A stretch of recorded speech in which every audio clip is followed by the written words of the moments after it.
Tiger Woods' golfing legacy borders on the unimaginable. He was both the first golfer with African American heritage and the youngest golfer in history to win a major championship. To date, he's won 15 majors overall, on his way to 82 PGA Tour victories, tying Sam Snead's record. He also has over 100 wins worldwide. He holds the record for most consecutive cuts made at 142 over 8 years, and number of weeks ranked number one in the world at 683 weeks. In addition, he was honored as Player of the Year 11 times, captured the annual scoring record 9 times, and won more than $110 million in official prize money, another record. This is one of Tiger's coaches on Tiger. Studying Tiger was like taking a survey course on all the best players who ever lived, because he epitomizes every essential quality of a champion. I firmly believe that no one has ever played the game of golf as well as Tiger Woods. Not Jack Nicklaus, not Ben Hogan, not Byron Nelson, not Bobby Jones. Even with deeper competition than ever, Tiger's total career winning percentage of 26% from 1996 through 2011 is more than twice that of Jack's 12%. The career winning percentage closest to Tiger's belongs to Ben Hogan, who won 20.7% of his official events. Tiger is even more dominant when it comes to closing out tournaments. He's gone on to win after holding or sharing the lead, going into the final round of official events 48 out of 52 times, an off-the-charts conversion rate of 92% that is probably his most admired record among his peers and past greats. There's been a little more data since this book came out and this quote, but it's still, to that date, one of the most impressive records in sports. More than any other player, Tiger has expanded the idea of what's possible. Before Tiger, there was a presumption that no golfer could have it all. Be long and straight with the driver, creative and accurate with irons, masterful with the short game, and deadly with the putter. Well, when Tiger was perceived as a good driver of the ball and won 4 straight majors, he created the impression of having it all, or at least being more capable of it than anyone ever. Even when driving deficiencies cropped up later, Tiger's mental gifts of focus and toughness under pressure still brought him closer to the ideal than anyone else.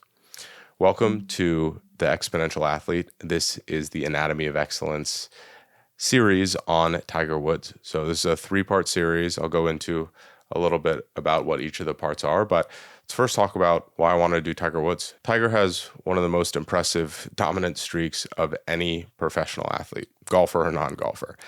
From 1996, when he turned pro, to 2008, he lit the PGA Tour on fire. And I really want to study that greatness up close. He's also still playing, and he has the opportunity to continue to win even into his late 40s, which to me is really impressive. Other athletes, we're talking football, basketball, baseball, their careers generally are shorter than golfers, and it's interesting to see how someone can have so much dominance over a long period of time. Jack Nicklaus won tournaments over the course of 30 years. There's other golfers who have won even for longer periods than that. So we're going to study golf and Tiger Woods as an individual sport athlete compared to a team sport athlete in Kobe Bryant. We'll see a couple differences there.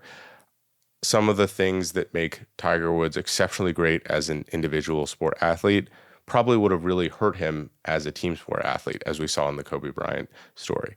So I really want to dive into some of those characteristics and see what Tiger is all about. I should also note that Tiger Woods and Kobe Bryant both turned pro in the same year in 1996.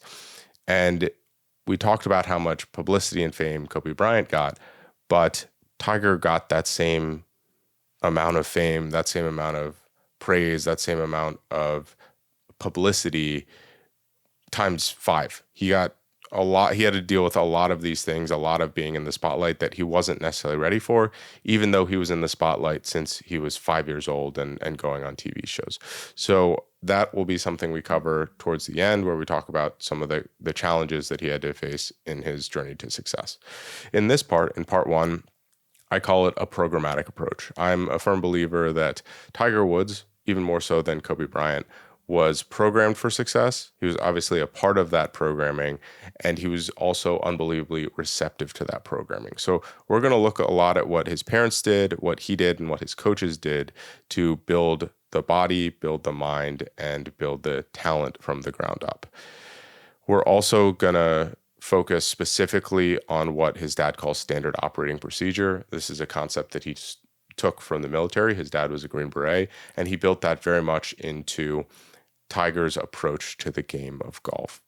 We'll also touch a little bit on some stuff that's out there like hypnosis and meditation and how those were instrumental or at least a part of Tiger's early process for mentally preparing himself to win and dominate the game of golf. We'll get into how he learned things and how he practiced.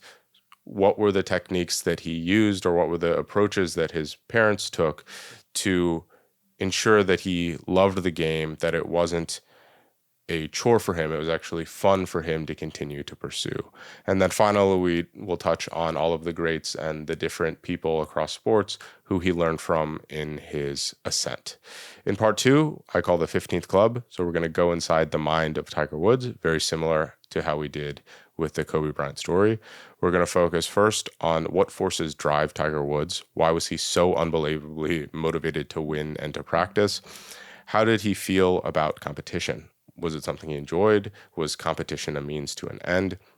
How did he use memory, visualization, and breathing to get into the zone? So these physiological things to help get him into an altered mental state. And then finally, we'll touch on how did he win? How was he able to win the 2008 US Open with a completely torn ACL and a fractured tibia, going through immense amount of pain, but still able to play 5 full rounds of golf? If you do the math, that's probably about 25 to 30 miles that he walked on essentially a broken and impaired leg. Tiger Woods also has an unbelievably strategic mind, and we'll dive into his long-term approach for success in the game. Finally, in part 3, we'll talk about the unfair advantages he had, how his parents set aside essentially everything to go ahead and raise him. We'll also talk about the consequences for the approach that he took to success. Obviously, there's a lot of things that went on off the golf course. I don't think they're really relevant to that. I think that there's a lot of things that he did that made him successful in the first place, but also made it so he didn't quite have as long a career as he quite could have.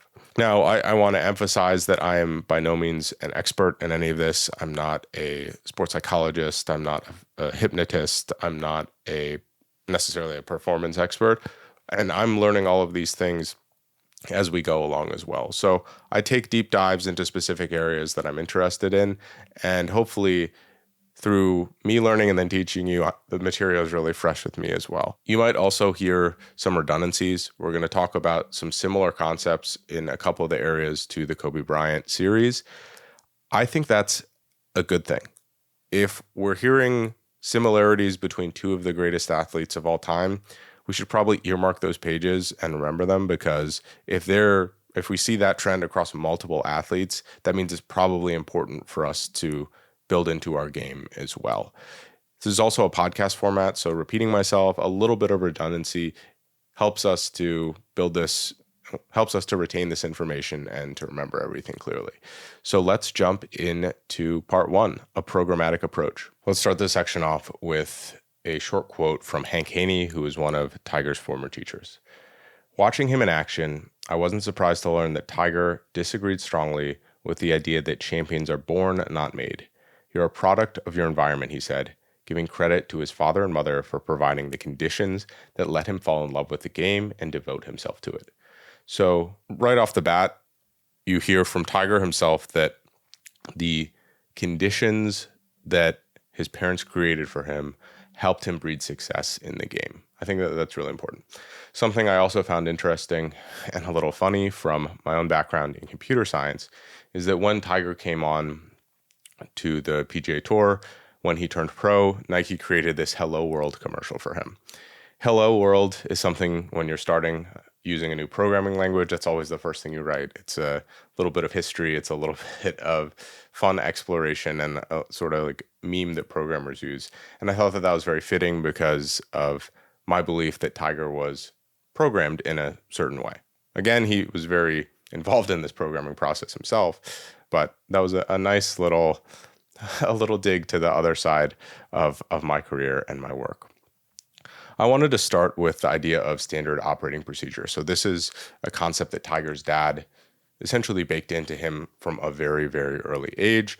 And it's interesting to start with how Tiger views his game. And it's really evident in how he talks about it, how standard operating procedure was integrated in. So here's Tiger on his own performance and his game. There's no guesswork involved in my swing now. When I hit a bad shot, my understanding of cause and effect enables me to pinpoint the reason immediately. My clubs are manufactured exactly to my specifications, the lofts, the lies, the shaft flexes, and overall weights optimized with painstaking precision. I play a ball that feels and spins just right. My workout regimen is one designed specifically for golf, with emphasis on strength, flexibility, and endurance. I've learned a great deal about nutrition and human physiology in general. My understanding of sports psychology has made me a better golfer emotionally and intellectually. So Tiger is essentially eliminating all the variables. There's cause and effect in everything that he does. And there's essentially no guesswork. That is the idea of standard operating procedure to begin with. That's the idea of what a lot of the people or a lot of the systems in the military are designed to create or eliminate, is guesswork in general.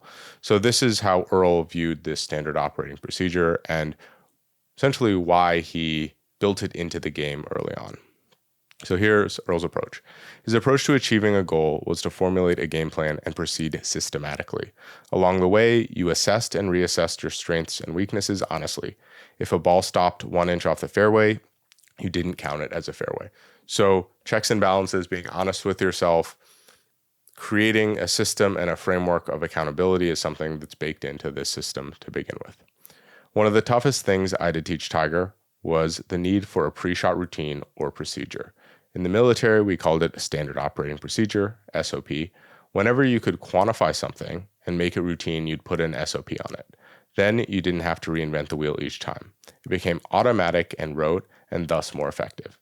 SOP is based on problem and solution. So putting an automatic procedure on something and not having to think about it. In sports, you would imagine that would be very useful.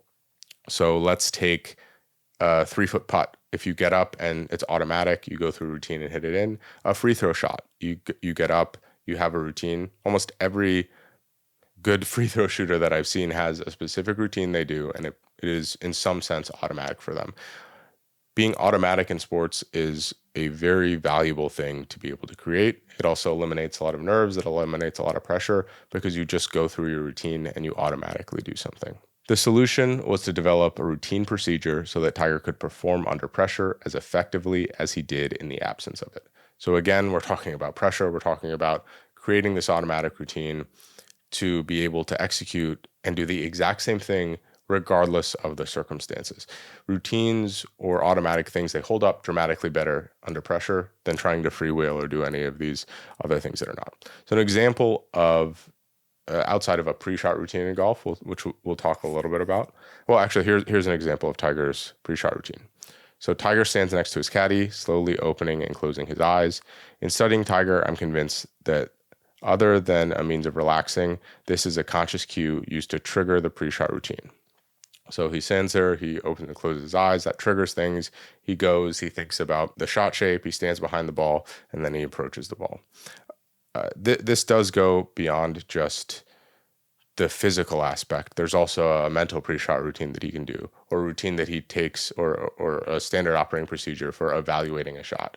So his dad, from an early age, they would do a red light, yellow light, green light system for course management. So every time he'd get up to the ball, they'd look at the pin and determine if it was a green light pin, a yellow light pin, or a red light pin. So a green light pin means go straight at it. It's probably in the middle of the green. There's very little penalty for missing off the green. They're easy up and downs.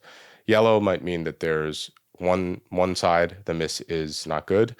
The other side, there's a bailout. So you can be a little bit more aggressive. And then red light, you want to play to the middle of the green because any miss attacking the pin would be dangerous. Here's Tiger on his routine. So the thing about my routine is I never change it. I do it at the same speed and go through the same thought process every single time.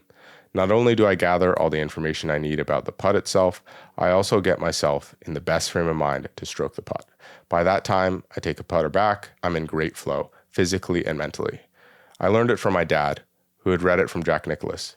It's been said that you can put a stopwatch on Nicklaus and his routine would be the same every time. So there's something about the similarity, the replicability of a routine, but I wanted to really note here that a routine is not just a physical thing, it is a mental checklist that Tiger was going through. And we can create standard operating procedures for mental things as well as physical things.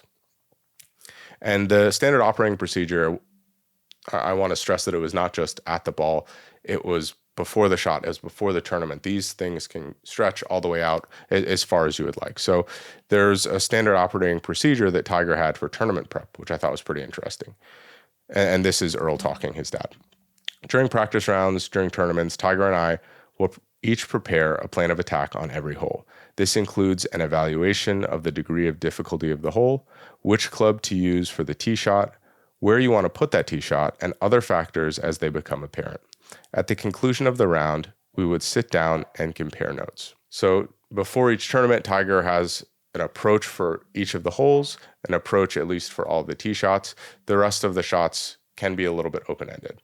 So it's interesting to see how standard operating procedure is integrated in the places that you can optimize. And then there isn't necessarily a plan for the second shots or the putts because that is open-ended. We don't know exactly what we're going to be doing in those scenarios. So there's structure, but there's also flexibility there. That should sound familiar if you listen to the Kobe series. I thought this was really interesting during the 1997 Masters.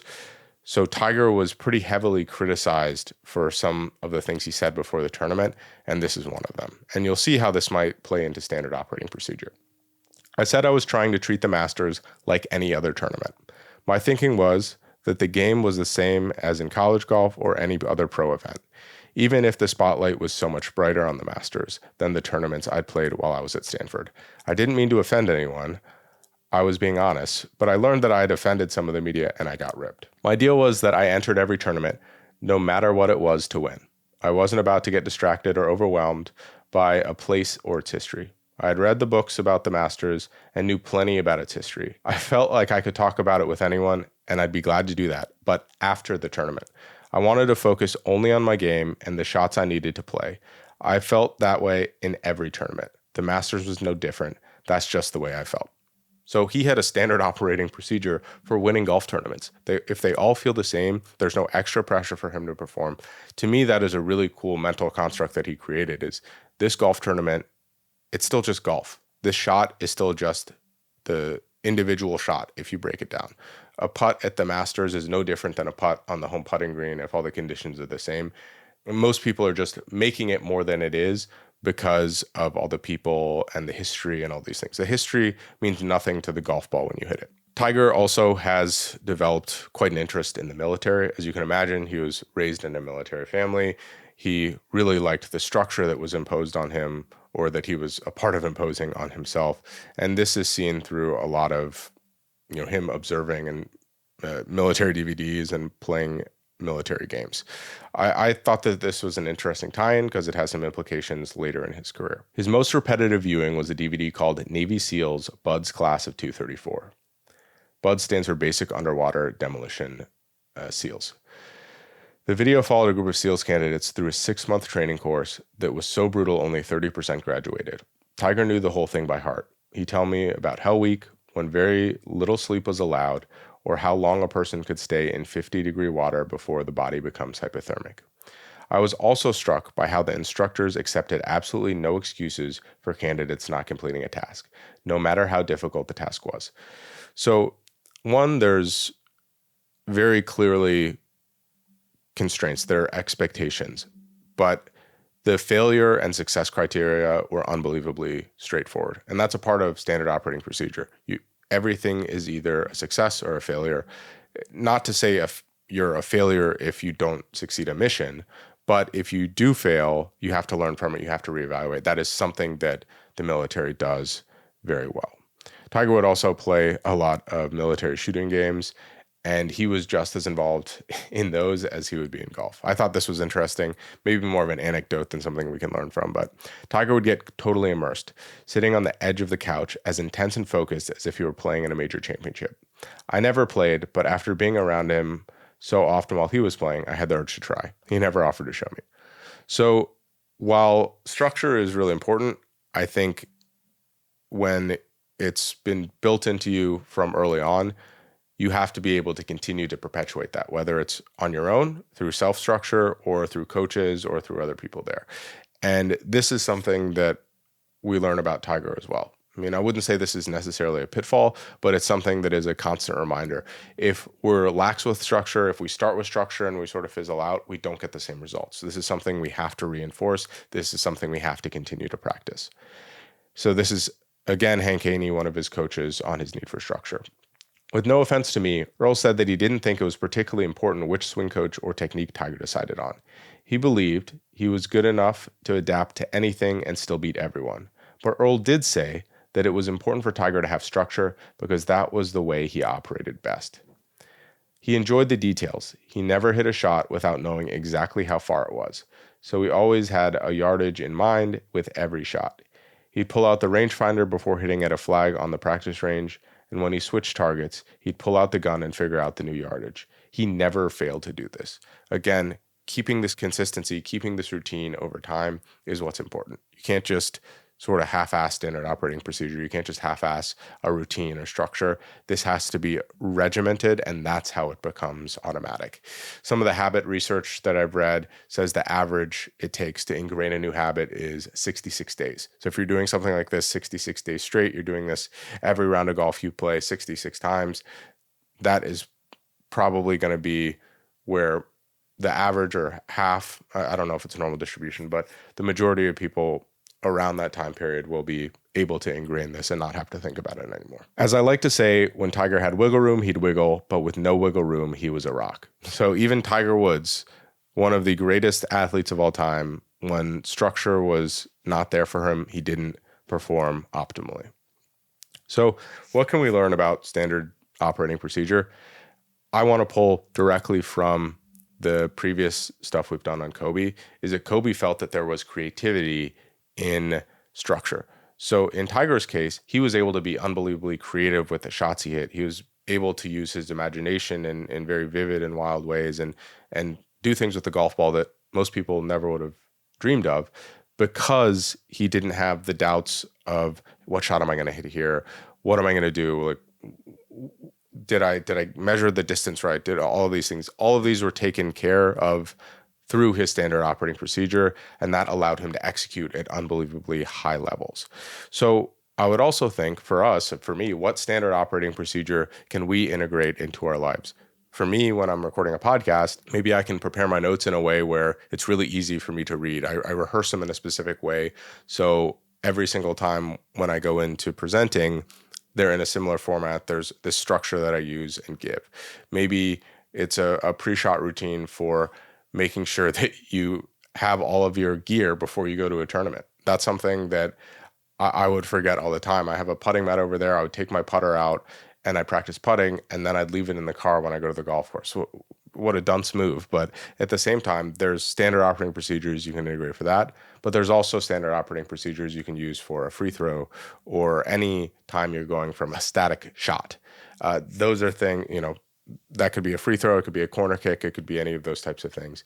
When you're going from still to movement, those are times when your brain has the ability to work in, and often you want to automate those. All right, now let's move on to learning and play. So how did Tiger Woods effectively learn and use gamification to enhance that learning? So not surprisingly, we can learn something about learning from very early on in Tiger Woods' career. Actually, when he was in the crib, essentially, when he was not even able to walk, he would sit there and his dad would kind of angle him so he could watch his dad hit golf balls in the garage. And this might seem like nothing. It's just like, oh, he's watching his dad hit golf balls. But this has some scientific backing to suggest that it's a good and reasonable way to consume and absorb new knowledge. So here he is watching his dad. The longer Tiger watched, the more he learned the elements of a good golf swing through the process of assimilation. This kind of training, which centered on the student mentally rehearsing the physical actions involving the swing, is very similar to what Olympic sharpshooters do in competition. So when Tiger was starting out, he actually picked up the club left-handed because that was the mirror image of what he saw his dad doing, hitting balls over and over again. And then Tiger very quickly figured out that the other direction was more natural for him. And here's some of the science behind this. So neuroscientists have long studied the effects of repetition on a child's brain, especially during the first 3 years.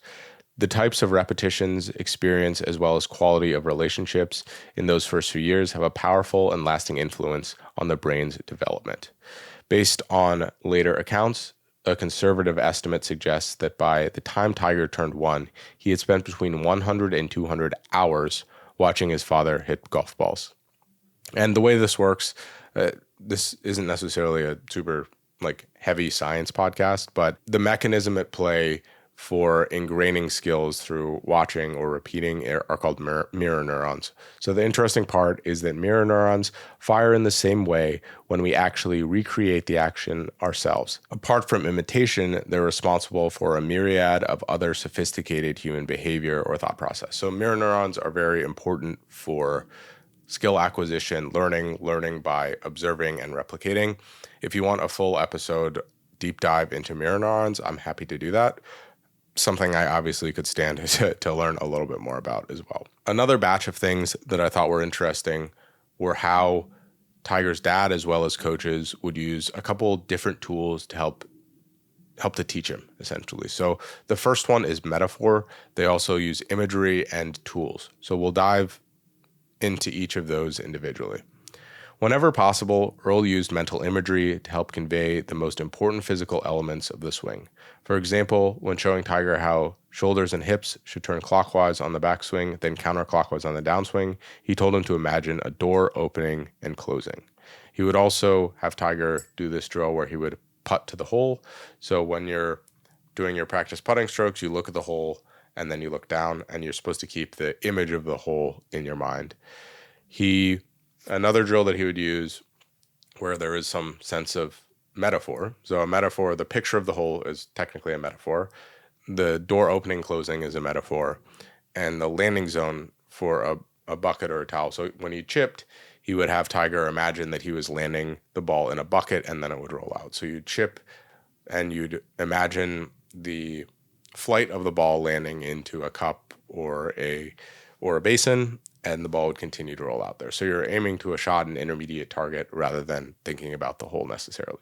But that goes to say that metaphor is something that, especially with younger kids, is a really valuable way to think about these things. Rather than thinking about things objectively of, oh, you have to have the club at this angle and you have to feel this and do whatever it might be, a metaphor, even with ourselves, is a very effective way to convey information. It might be a more effective way than just having people move in certain positions or feel a certain thing or look a certain way.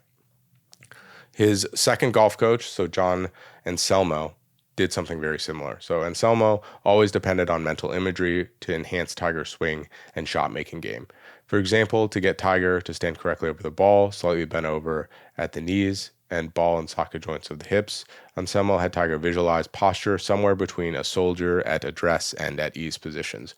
So metaphor is a way that you can either have yourself or have someone else be even more interested in the topic. So you can use metaphors from things that they really enjoy or metaphors that they come up with themselves. And that's a very effective teaching mechanism. My girlfriend is working on what's known as an ACT framework for her work. And that is a part of the way that they instill behavioral change, is having people come up with their own metaphors. To get Tiger out of the habit of swinging on a flat plane, as if he were in a giant teacup, and in order to get him to swing on a more upright arc, he told Tiger to imagine swinging in a giant water glass. To get Tiger to swing more powerfully through impact in an uninhibited fashion, he told Tiger to look through the ball from back to front and down the line rather than down at the ball.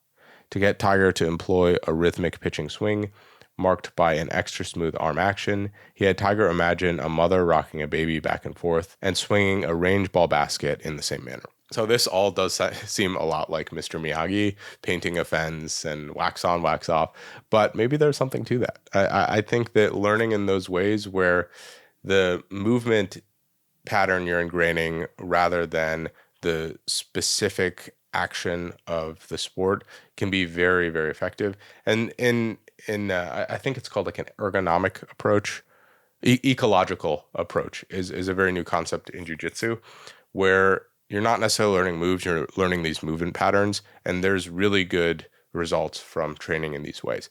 So it's not just metaphor, but it's learning bigger picture structures and feelings rather than the specifics of a game, because it can be very frustrating getting into the very detailed specifics of a game. It can be a lot more fun to learn the movement patterns. So it's not just about these movement patterns. Anselmo also was helping Tiger to visualize and learn from the greats that came before him. So Anselmo believes Snead to be the all-time best swinger technically, so he had Tiger visualize Snead's greatest moves before physically trying to copy specific setup, backswing, and downswing positions. Although Anselmo was pro Snead, he also encouraged Tiger to study former great players who used their imaginations to enhance their games. Legends like Bobby Jones, Ben Hogan, Jack Nicklaus, and Seve Ballesteros. Another interesting tool that Anselmo used was this idea of one-liners. It wasn't long before Anselmo began relying on instructional phrases that were very much like Yogi Berrisms because they made Tiger think deeply. Don't try very hard, try to be fluid. The ball is not to be hit but directed. And hit with your practice swing were three of Anselmo's favorite one-liners. So part of learning is figuring things out yourself. And I think the mark of a good coach is giving a little wiggle room for someone to think and spin their gears. I don't know if one-liners like this are super effective because at least when I was a kid, I would always be grasping it and I would never solve it, because the problem with some of these is some of them aren't necessarily solvable. You just come to your own conclusion, which isn't necessarily right. It takes a special type of mind to appreciate those types of things. But on the other hand, I think the broader idea is really good, is you want your students to think independently. You want anyone to question what you're doing. You want anyone to come to their own conclusions. And that's how you can diagnose or be successful later in your career.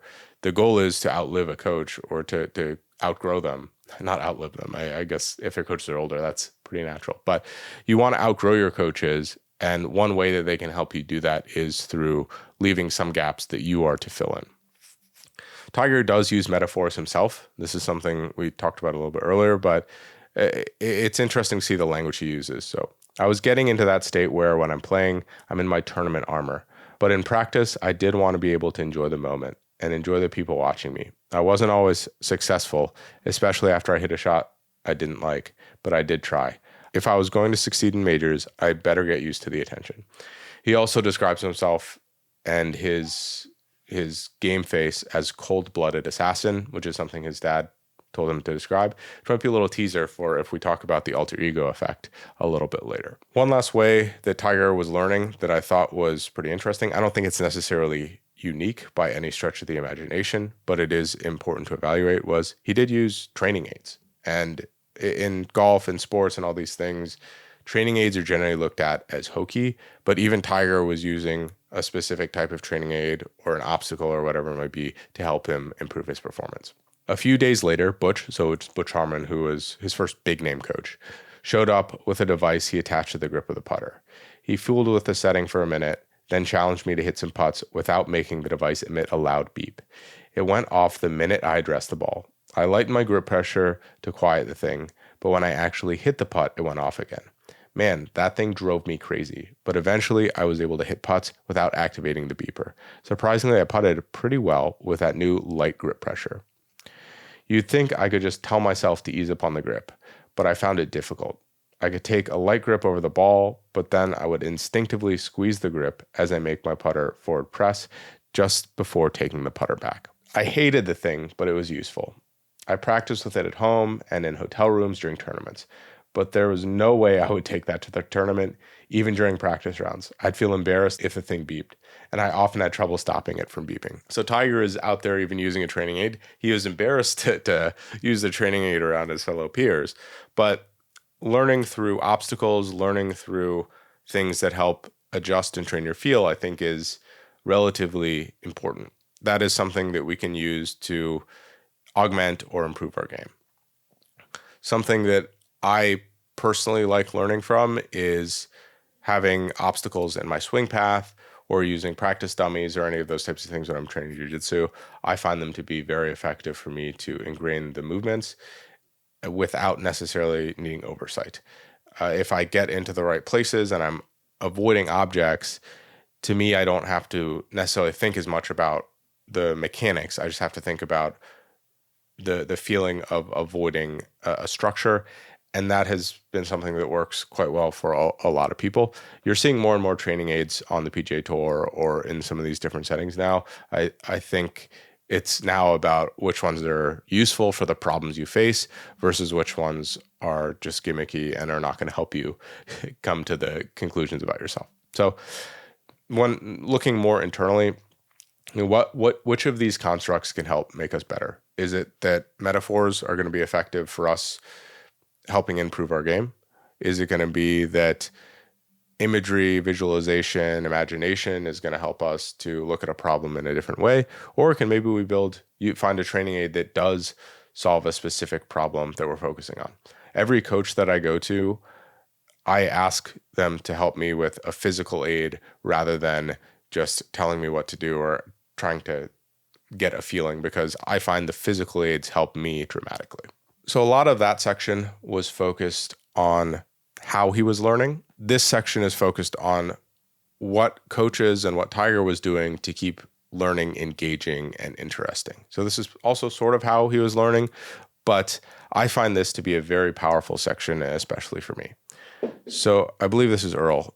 The game should never be boring, especially when you're working to improve. So this started at an early age. Earl was doing, in my mind, a lot of things really right in making the game fun and engaging for Tiger, making it gamified and making it so that he wanted to come back. And these are a couple different ways that he would do this. So first, this is Earl. The best way I've found to work with children is to offer a challenge. Children respond readily to challenges. Let's see how good you are. You might be a little roguish, intentionally losing a game every now and then, because let's face it, your skill will probably be greater than theirs at the beginning. This is one of Early's coach, Duran. So Duran's teaching approach boiled down to letting Tiger play. He already possessed the rhythmic swing and near perfect balance. He also finished with his weight on his left foot facing his target. So instead of drilling the youngster over and over, Duran simply allowed Tiger's natural abilities and his love for the game to grow organically. So part of gamification, one of the cool things about that is that you can have progressive skill development. This is something we talked about with Kobe, how he was playing in a bunch of these different leagues, and the leagues were all varying levels of competition, so he could work his way up. You want to have a challenge that matches the skill of the person, and Tiger's dad did this in a really unique way. So on the golf course, he created Tiger Par for Tiger. So every hole would have a par that was for Tiger, not necessarily like the par on the scorecard. So the par on the scorecard is for essentially what they expect an average professional would make on the hole. Tiger was not a professional golfer, so his dad was making his own par for himself. The most fun I ever had, though, was playing with my dad. The competition got pretty fierce at times, too. He established a par for me based on how many strokes it would take me to reach the green under normal conditions, plus 2 putts. So Tiger was able to get this feeling of shooting par for himself rather than par for the golf course. And if he's evaluating everything to par, he gets used to shooting under par at an early age. So to him, under par is a normal feeling. And that's something we could all probably do. Like, what is my par as an 18 handicap? Am I under par or over par based on my skill level? That means when you start getting better and better and better, actual par doesn't really mean as much to you. There's a big mental block that people have around shooting under par. Eventually, Tiger said, no, par was no longer good enough. He wanted to make birdie. It was the beginning of a competitive desire that knows no comfort zone. So again, attaching the appropriate difficulty to the task is something I think we could all do a lot better at. How we do that, meeting ourselves right at where our skill level is peaking is the challenge, but games can help us, or reframing how the game is designed can help us to do that effectively. Here's a couple different types of games that Tiger would play, or Tiger had him or work on, which can maybe get your gears turning about how to gamify your own work or your own play or your own practice. The first one that he would do is Tiger would essentially train practice putting by creating a streak of putts. So we say, okay, we're going to see how many in a row we can make. The more you make, the more pressure there is to continue making them, because you had to, in order to get to that same streak of how many you've made, you have to make all those putts over again. So that's one I enjoy. A little bit grindy, but it is still a very effective thing to train that feeling of pressure. Another one that can train creativity. So here's Tiger. For example, Pop would pick out a target and we would see who could hit it closer to the target. The trick was that you couldn't hit it straight at the target. You had to either cut the ball or hook it and vary their trajectory. So doing mundane things in unique and creative ways. He also had friendly competition. So Tiger says, my friends and I would always have some kind of competition going during practice unless we're preparing for a major championship. Then we concentrate on the task at hand. We always find a fun way to make the game fair and fun. One of my favorites is played like strip poker in reverse. So I think if you lose, you put on more clothes. So everyone at the end is covered in rain gear, rain pants, or anything along those lines. This is a very interesting. This is what Tiger would do later in life, and he would do it with the kids he was playing against. 14, 15-year-olds that didn't have a bunch of free cash to bet. And money never really meant that much to Tiger in that same way. It was more about real consequences that he could feel. So the push-up bet had started after Tiger admitted he couldn't feel nervous playing for money. But the pain from hundreds of push-ups raised the stakes. The standard bet was 150 push-ups per stroke, with payment to be collected by midnight. Tiger loved to collect, usually laughing as he stood over the loser. But he sometimes lost, once having to pay Corey, who was like a young kid that he practiced with 600 push-ups. How brutal is that? One of the last ways that we'll touch on that Hank Haney found to gamify Tiger was this idea of 9 shots. So essentially, Tiger would hit a shot through each window with a different ball flight. So you have high, medium, low. Then you have right to left and left to right. So you can make a grid of essentially 9 different shots you can hit. So you can hit low right to left, low left to right, mid right to left, mid left to right, mid straight, low straight, all the way up. One way I helped Tiger impose some structure was by instilling the idea of 9 shots. It was simply a distillation of the 9 ways a ball could be moved based on the 3 curves: straight, starting left, moving right, starting right, moving left, and 3 trajectories, low, medium, high, yielding 9 combinations. Wow, that was way more eloquent than I described it. The 9 shots did a lot for him. First, it gave him a mental leg up. He knew other players didn't practice that way, and he believed that such an elaborate and demanding practice template gave him an edge. His thought was, I'm better, so what I do has to be different and better. It matched his self-image and satisfied his ego. In essence, the 9 shots were Tiger's acid test. When he had mastered all of them, he could effortlessly put his swing into neutral, perfectly on plane, with no built-in tendency. That wasn't always the case, but it was always his goal, because he understood that the more he moved off of neutral, the more shots he wouldn't be able to hit. Some days, he had to accept that neutral wasn't attainable and that the wisest course was to play what he had.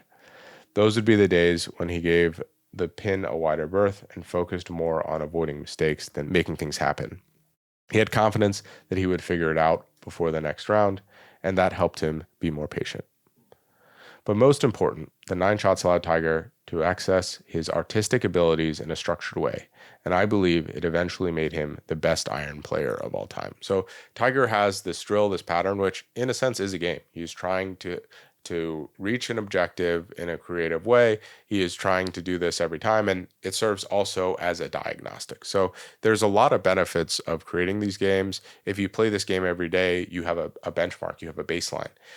Now people have this tool called TrackMan, which is essentially radar tracking of your ball, and you can make a combine, which is essentially a gamified way to track and evaluate your performance to targets. And professional golfers can do this combine every day, see how their performance is, evaluate their performance, and they can use that to evaluate if they should adjust their strategy on the course or to see if they're improving over time, which I think is really neat.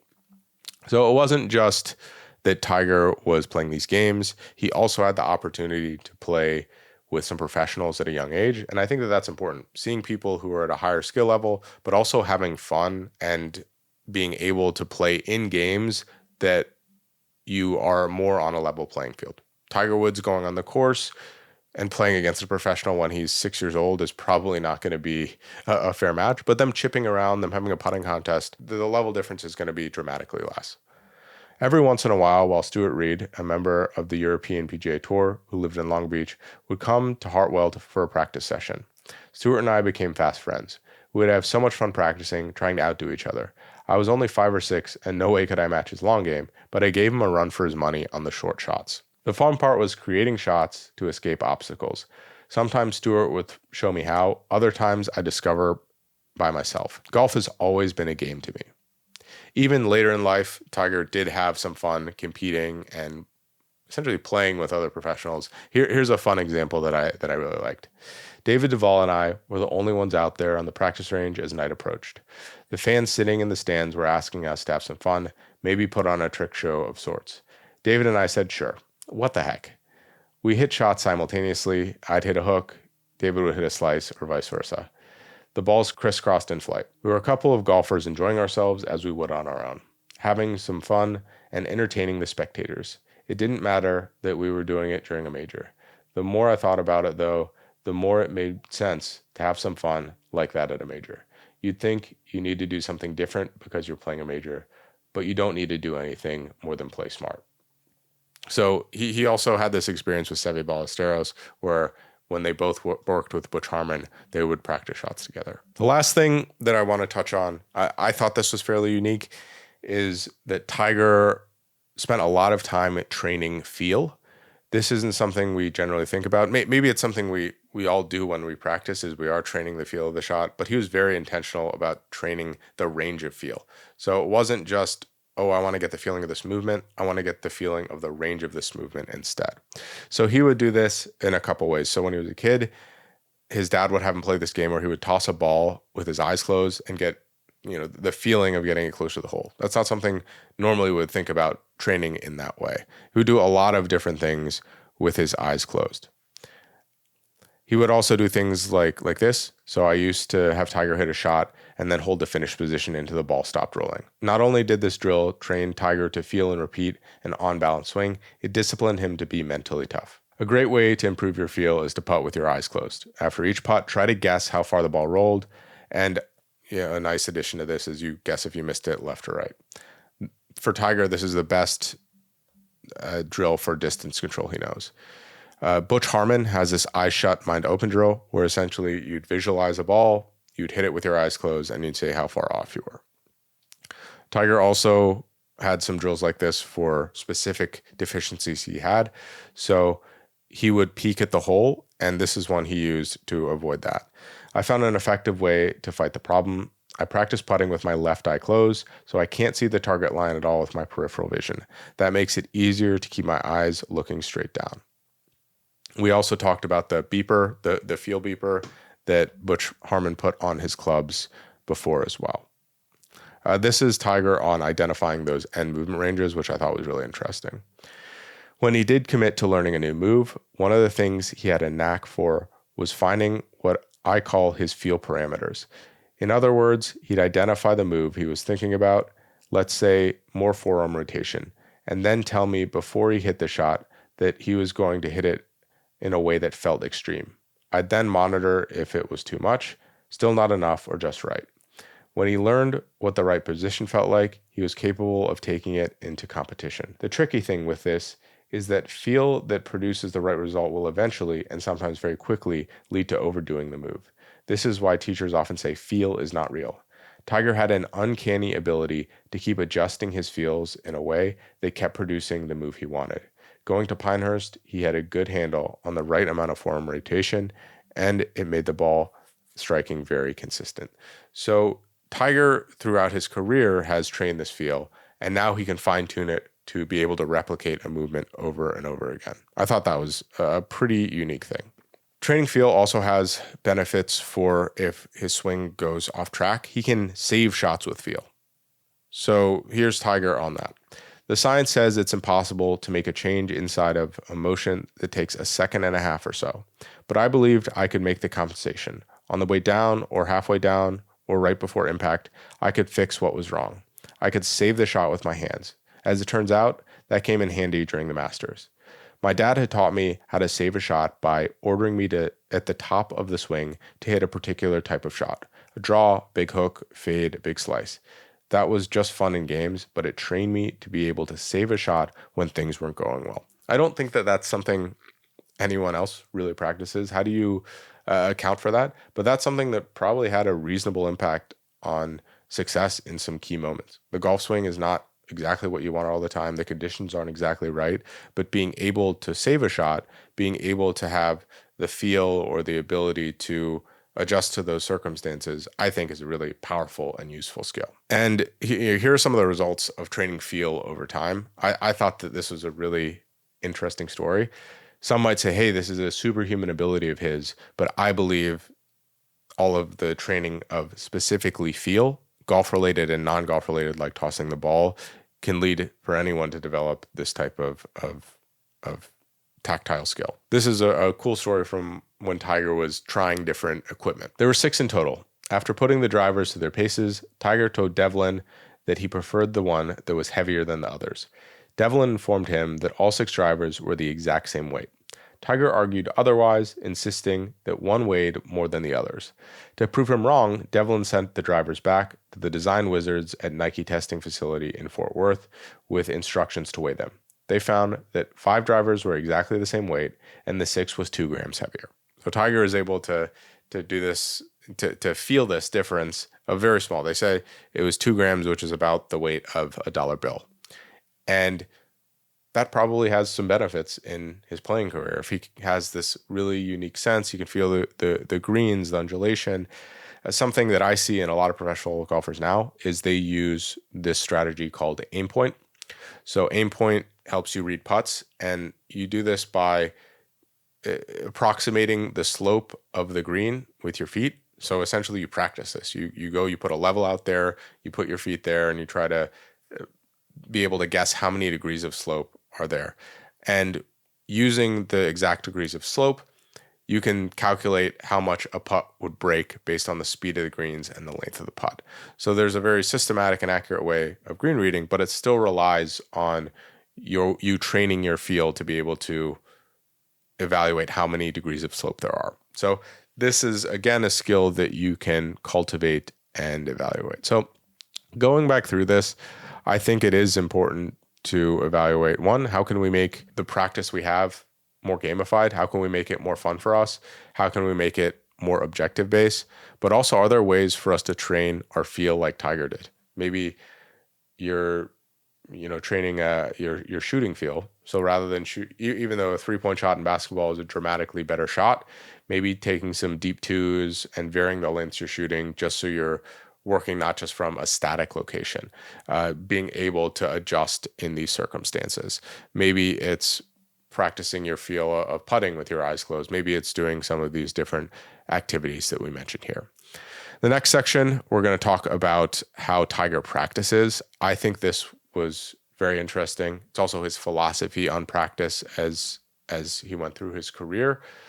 To me, understanding how Tiger practices and his view of practice, it starts to unlock a lot about who he is, but also about why he was so successful. Long ago, I committed myself to the idea that there are no shortcuts to improvement.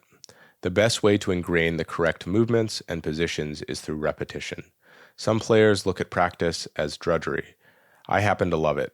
Give me a big pile of balls, a new glove, my clubs, and some nice turf, and I'm one happy human. So a little bit of Tiger's game is practice. For example, Kobe's mental edge on these other players is that he would always show that he was outworking them. Tiger was outworking other players. But Tiger also inherently loves practice. It's his happiest place. It's his fortress of solitude. It's where he can be creative and have fun. And as you can see from the early parts of this episode where we're talking about gamification, practice was all games to him. It was a way for him to express himself, his way to explore and live in his fun golf world. He also found practice as an intellectual challenge. So here he is. The more I examine putting, the more fascinating it becomes. I'm at least as captivated by putting as I am with a full swing. That's why I practice putting so much. I enjoy the process of altering my stroke a little when it gets out of kilter. I like the challenge of improving my touch and the feeling I sometimes get when I know I can lag a fast, double-breaking 40-footer to within a foot of the hole, or else hole it. There is and always will be room for improvement. I guess that deep inside, I'm still 20 years old and I can feel I can make every putt I look at. The goal, even if it isn't a realistic one, is to putt my very best every day. So this is almost like an artistic way of viewing this, is that he likes and enjoys it so much. There's so much intricacy in just this one element of the game that he can dive in and practice it for hours. There's no end in sight, that he can just practice, and it's never finished. He keeps working because the putting stroke is very likely, the perfect putting stroke, the perfect putting day every day is very likely inattainable. He also finds that practice pays off over time, and practicing in itself is rewarding because of that. Butch would sometimes have me repeat one movement for 30 minutes. I would get so tired it felt like my arms were going to fall off, but I kept at it until the move became ingrained in my muscle memory. Patience and practice pay off. So even though it was sometimes drudgery, it often was fun, he saw the return on his investment of time, and that's why it was worth it. That was the one thing in his life that he really always saw returns from, was his ability to practice, and it always paid dividends for him. He was also, in some sense, addicted to practice. This is something he knew. This is something where he always saw this reward. So there was some neurochemistry that made him really excited to continue to practice. I thrived on working on my swing. I was addicted to staying on the range for hours. A typical practice day for me was hitting 600 balls, working on my short game, putting, playing, sometimes on my own, or working out in the gym for 2 or 3 hours. That is the life I wanted. And again, very similar to Kobe, he respected practice. It was something that he thought was a bit of a mental edge for him, although he didn't necessarily exhibit it in the same way Kobe did, where Kobe would always be working. If you were in the gym there, he always would make sure that he would stay longer than you were. Tiger respected practice. It was sort of his church, the place he made the sacrifices that would lead to success. He believed in the old school ways, putting in time, taking a step backwards to take 2 forward, putting his faith in the old Hogan line about digging it out in the dirt. Even when his mind wandered to places that led to swing experiments, in our first few years together, I never once saw him hit a careless shot in practice. That to me is a really important thing, the intentionality in practice, and we'll go do a little bit more of a deep dive into that as well. And you see this love of practice, this love of learning, which again, we talked quite about a bit with Kobe, bleed into everything. So Tiger, very much like Kobe, is, I wouldn't say quite as interested in learning, but he was very curious, and he was always interested in pursuing that excellence. And even on a ski trip, he would find that joy as well. So during the holidays, Tiger and Elin stayed at my home in Park City for another ski vacation. He was a lot more sure of himself than he was the first time, and was obsessed with improving. He kept saying, "Watch me, I've got to work on my turns." He was still in learning mode, his happy place. Now, learning mode and tournament preparation mode were a little bit different. And Tiger, although he said he wouldn't treat the majors any different, he still was trying to peak and play his best golf for them. So that might have been something that he tells himself that isn't necessarily true, but telling ourselves a certain thing can help us perform in a certain way. And it's often, I think, okay to tell ourselves a little bit half-truths when in actuality we do some different things. And, you know, in a sense, Tiger did really amp up for the majors. Maybe before the preparation was different, and at the tournaments, the execution is the same. So it's probably reconcilable. Hank Haney, when Tiger was preparing for these tournaments or going into these deep practice sessions, he called them Tiger Days. And these started in high school. Tiger was a man obsessed. Here's an example of what his practice schedule looked like. In the summer leading up to his freshman year at Western High, Tiger often averaged more than 10 hours per day on the practice range. Grauman was also there every day, and he started looking after Tiger like an older brother. It intrigued him that Tiger was far more inclined to practice than play a round of golf. And when he was asked why he practiced more than he played, Tiger just basically said, "I like practice better." It would not be an exaggeration to say Tiger spent more than 500 hours practicing during the summer months before his freshman year. not including the hundreds of additional hours he spent participating in tournaments. Extreme practice habits were neither new nor a challenge for him. Practicing golf was never a chore or something Tiger felt obligated to do. He looked forward to being alone on the range or on the course with his clubs. So this, again, was a therapeutic, a purpose-driven activity for Tiger, and it didn't feel like practice. I think so many people get wrapped up in how much Tiger practiced. They didn't realize that it didn't feel like hard work for him. Very similar, again, to Kobe Bryant. Here's an example of how he would practice in preparation for majors. This section is very focused on how hard a lot of these elite performers work. So if we're capable of this hard work, that's one thing. If we have to convince ourselves in a certain way or create a mental construct for us to work this hard, that's also important. The other side is, did Tiger really have to work this hard to be this good? We know that Tiger believed in the adage of digging things out in the dirt and that you have to work really hard to achieve something. But is there a more efficient way to achieve some of these things? That, to me, is a really important thing to determine. So Tiger left the Players with his game in no shape to win a major championship. But over the next 6 days at Isleworth, he went into emergency preparation mode. It was extremely fulfilling for me, Hank Haney, his coach, because Tiger was always into it before majors, at his most receptive as a student. With me, the only majors where he didn't reach that mindset were the 2006 US Open after Earl died and the 2010 Masters. This time, I think he sensed things were coming together and he stayed on plan. So much so that I began to mentally label our daylight hours at Isleworth as Tiger days. He would begin a typical one by waking at 6 a.m. and working out until 8.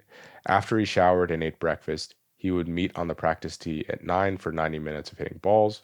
From 10:30 to 11, he would practice putt, then play as many as 9 holes on the course until noon. After a 1-hour lunch break, we'd meet at 1 p.m. for an hour short game work, followed by another 90 minutes of hitting balls. From 3:30 to 4:45, he'd play 9 holes, and then would return to the putting green until 6 p.m. This would be followed by an hour's shoulder exercises before retiring for dinner at 7. If he had a week off from the tournament play, he'd start all over the next day. So again, Tiger is really dedicated to practice, and the practice doesn't necessarily stay on the golf course. It goes into the tournament weeks, it goes into this mode of constantly and always improving.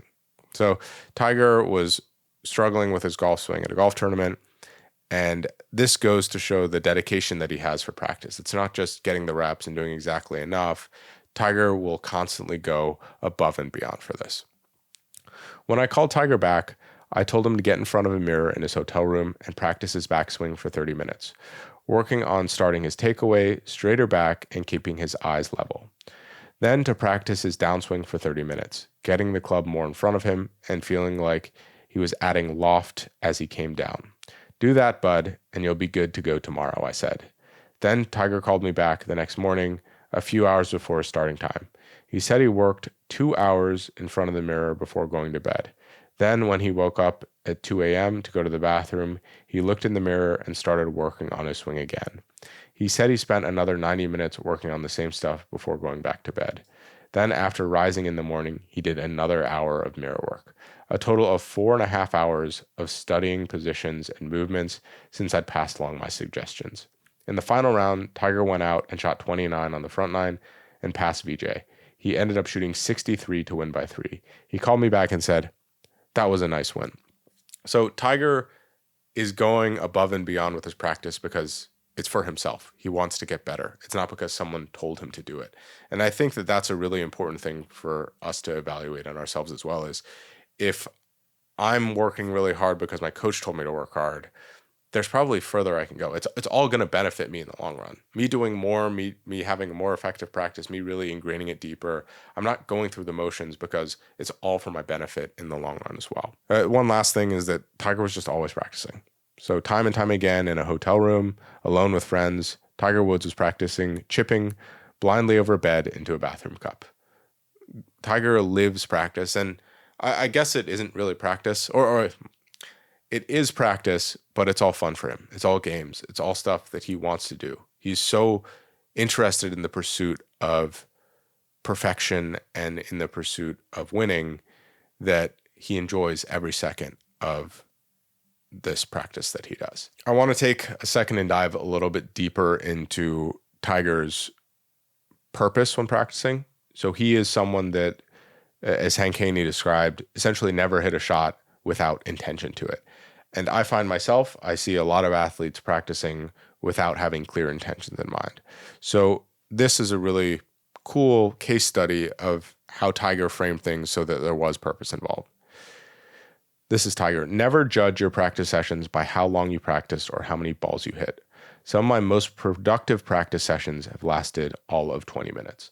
So it's about what you get out of it versus how long you've done it for. This is the idea of deliberate practice in the work around 10,000 hours that you've probably read about in Outliers. Well, I don't necessarily believe in the 10,000 hour rule. I think that there's frankly flawed research because it's only on a specific subgroup of people that this works. But I do believe that deliberate practice that is clearly intentional, that has specific constraints to it, is very important. Tiger would also mold his practice very specifically for the tournaments he was playing. So he would practice in a way that would give him the most reps at a specific course or for a specific scenario that he was going to see. Here's an example of that. Because my preferred shot at Augusta was a right to left shot, I felt one way to encourage that in practice was to hit balls with a persimmon-headed driver. I had an old Cleveland Classic driver and an old McGregor Iomatic driver, and I used them to ensure I was hitting the ball on the right spot to promote the draw. The idea was to use the gear effect that you could get then with a persimmon. The heads were small enough compared to the size they would become, and they had enough bulge and roll so that I made a normal swing intending to hit the ball off a toe, the ball would draw. So Tiger is, again, using tools, using essentially a training aid in an old driver, but it has a very specific purpose for the course and the tests that he is coming up and facing. He also would be intentional about how he started and ended the practice session. This was a really interesting one to me. The stakes were high because depending on when it occurred, a bad shot on the range could ruin a whole practice session and be a confidence killer. And when Tiger left a session, he had to feel sure that he knew the cause of the swing issue and, more important, what he was going to do to address it in his next session around. So Tiger going in had an issue he wanted to work on. His goal for a lot of practice sessions was to diagnose that issue and make sure he knew why it was happening, not necessarily getting rid of it, but he had to leave that practice session with an idea of why that was happening during the round or during any of these bad circumstances. This is another interesting aspect of his intentionality during practice. He would often take breaks when he was practicing to reevaluate things. A lot of people think they have to practice for a certain amount of time straight. Practicing is, in my opinion, it's a thoughtful exercise. You want to work on something, you want to evaluate, you want to work, and you evaluate. And Tiger was someone who's very good at this. Another idiosyncratic trait was the way he'd take small breaks. He'd seldom hit more than 25 balls in a row before stepping away. He might sit down in the cart and just stare out silently for a few minutes. I didn't say anything the first few times, but I finally asked, "What are you doing?" He said, "I'm thinking about what we just did." What we were working on would usually be something that was uncomfortable. He was making sure he understood where he was in the process and where he was going. To me, it was an example of a great performer doing what Geoff Colvin in his book Talent is Overrated calls deliberate practice. It's the most difficult and highest level of practice because it requires painstaking focus on weaknesses. A lot of players hit a lot of balls but focus only on their strengths. The great improvers are willing to get uncomfortable and make mental and physical effort to correct a flaw, which often involves difficult, opposite-oriented remedial learning. But that was Tiger in major championship preparation mode. So Tiger, although he loves practice, he's willing to make it challenging. He's willing to go to difficult places. He's willing to work on things that he doesn't do well. And to me, that is the definition of this deliberate practice, this practicing with a purpose, is that he is going in to work on something, not just going to hit balls or enjoy the feeling of being good at golf over and over again. And the last thing is, especially at a tournament site, Tiger always wanted to leave a practice session settled on what to leave in and what to leave out, and what he was going to do with it the next day. So Tiger, again, has this intentionality throughout this whole process. He was using practice as a diagnostic for how he would play. Practice is part of a show for him, part of an experience. He enjoys that process, but the end goal in mind is performance on the golf course, and he uses that practice as a way to evaluate and choose how to approach the golf course in the following day. The last notes that I have on practice are about creativity. So I think Tiger, one of the reasons he can practice so much, one of the reasons he loves it so much is because he has such a impressive creative mind. He doesn't necessarily even need to physically be there to practice. I think this is something he should probably have done even more in his career. Because he was hitting so few practice balls and was skipping any post-round sessions, Tiger wanted me to discuss with him in depth what he needed to do with his swing. So each evening, we talked on the phone for about 20 minutes. We reviewed basics and specifics, in particular, combating his new tendency to hook because of his less dynamic lower body. I could tell the next morning how well he'd been listening by the way he'd very deliberately execute what we were talking about. And all week, he hit the ball superbly with his warm-ups. So this is when Tiger had injured his left knee and was essentially playing on one leg for the US Open in 2008. Tiger couldn't practice how he was before, and so he's using his mind to practice. He's understanding the cause and effect in the swing from a philosophical and theory level. And at this point, he's had so many hours of practice, so many reps, that he knows his body well enough that he can ingrain it without having to physically practice it. Tiger also, with the help of his coaches, had some innovative ways to get back in the game. Tiger suffered from a lot of injuries, which we'll cover later, and you can't practice the same when you're injured. So Tiger was doing some things that I thought were pretty creative in order to recover effectively. So this is after his knee surgery. Finally, in mid-October, Tiger got clearance to begin swinging a golf club again. Dr. Rosenberg recommended that he begin with easy sand wedge pitch shots and progress by going to the next longest club each week. I thought following that program would take Tiger too long to get to the longer clubs. Instead, I set up a plan based on a fixed club head speed for all the clubs. Tiger began swinging at 35 miles per hour, which produced around a 40-yard pitch shot, while the driver traveled about 80 yards without getting off the ground. After the first month, Tiger was able to swing at 65 miles per hour while hitting an increased number of balls. The driver traveled around 150 yards. Finally, by early February, he was swinging at full speed and getting his ball count to nearly normal, while once again producing drives in excess of 300 yards. The exercise had a lot of benefits. Because he was swinging so slowly, Tiger avoided favoring the injury and getting into bad habits. The slow swing with the longer clubs also made him more conscious of correct technique and really ingrained the moves we were working on, just as had occurred when Tiger had filmed the Nike commercial in slow motion, but to a much greater extent. As far as he knew, he was the only player who ever used such a program to come back. It was different and special, and he always thought that gave him an edge. Oh, this is probably one of my favorite stories. So there's a rain delay. I forget exactly what tournament, but Tiger has this side hill 6-iron lie that he has to hit. And he goes and finds this exact same lie to practice off of for when he comes back off the rain delay. He found a spot where he could exactly recreate the lie that he was going to have on the 10th fairway, and he hit 1 6-iron from that lie. Tiger always would make his last ball warming up the exact shot that he was going to play on the first shot of the day, and that was no exception. I remember thinking how smart that was.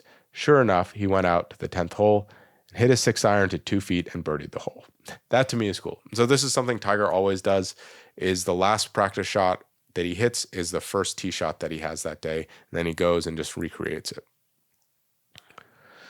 When Tiger was swinging well, Harmon encouraged him to get away and clear his head. Having learned that breaks are good for your brain, Tiger often plays friendly games of golf during his time off, goes fishing, meditates, or simply relaxes at home. So part of practice is knowing what not to practice, knowing when to take breaks, knowing when that the ideas and the things you're working on should just assimilate into what you're doing by not thinking about them. That's something that Tiger is really good at, but also doesn't get enough credit for. There's 2 other just very small notes I had on practice before we end the session. He was an exceptional student. He worked at it and never tried to cut corners. When I corrected him, he would say, okay, and go back and get it right. He became an expert diver. So this is talking about not just Tiger playing golf, but his coachability when taking diving lessons. Tiger, you might not know this, isn't like a certified diver. He's a certified cave diver as well, which is dangerous and relatively difficult to get. But this is more to talk about how he receives feedback and how he is able to integrate things really quickly. So Tiger is coachable, even though he has his own strong opinions. In addition to exploring coral reefs, he also took advantage of the opportunity to sharpen control over his nerves. When he encountered a giant fish, he learned how to not let his heart rate go up. The skill went a long way towards allowing him to control his heart rate when he had to make a crucial putt. So this is something we saw with Kobe as well. When Tiger is practicing, when he's doing these other things, he's able to treat it as training for golf. That's another cool similarity there. So I want to end this section with some thoughts on practice. So are we intentional about how we practice? Going into each session, why are we there? What do we want to take away? Do you love practice? Do I love practice? If not, how can we help ourselves to enjoy that process and make it more enjoyable overall? So outside of practice, one of the unique ways that Tiger trained and developed was through the designing of his mind. So this next section is really going to focus on early on how his parents and his team around him helped to develop some of the powerful mental constructs he uses to have arguably one of the greatest minds in professional sports. So this started early on. His dad was friends with this guy named Jay Brunza, who was a psychologist as well as someone who was familiar with a lot of sports psychology strategies, and he helped Tiger to use these early on in his career. So this is a little bit about Jay Brunza. For a large part of Tiger's amateur life, one other man played a major role in his development, Dr. Jay Brunza, a Navy clinical psychologist who taught Tiger the secrets to playing in the zone during a round of golf.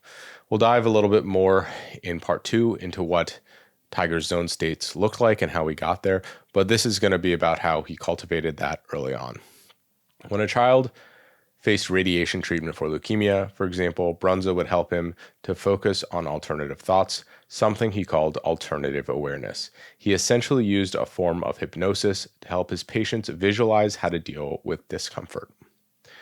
The actual process of hypnosis involves putting a person into a trance-like state and then suggesting how he or she can make positive changes. In Tiger's case, these changes obviously involved the game of golf, and he, like all patients, had to be willing to accept suggestions for improvement.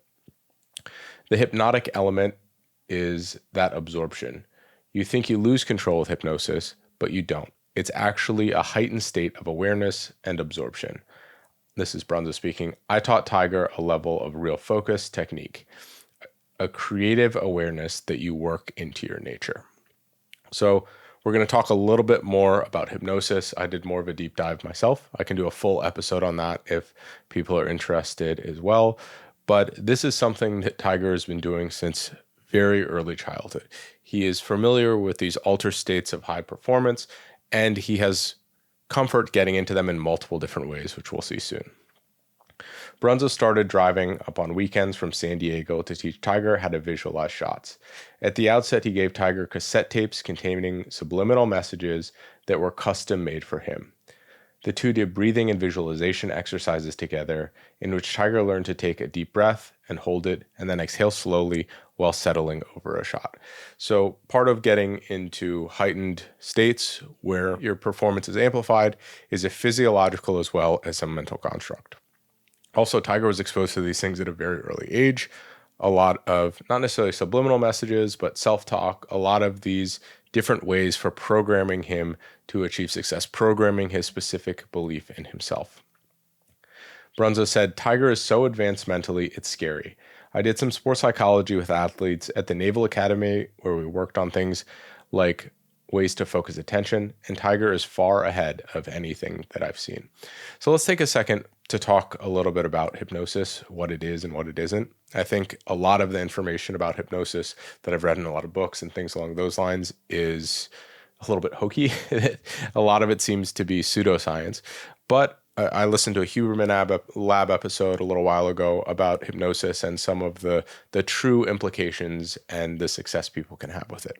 So let's talk about what hypnosis isn't. Hypnosis is not some magical thing that allows people to perform at high levels or completely change their behavior immediately.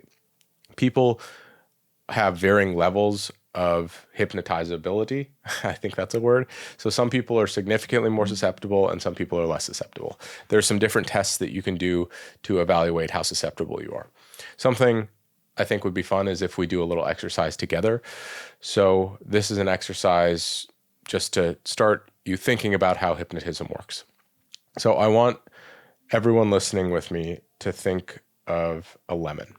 So it's a lemon, it's sitting on your counter. You pick it up, you feel what the skin feels like. You feel the rind, you can sort of smell the faint notes of citrus. You put it on a cutting board, you roll it on the cutting board, you take a knife and you cut through the lemon.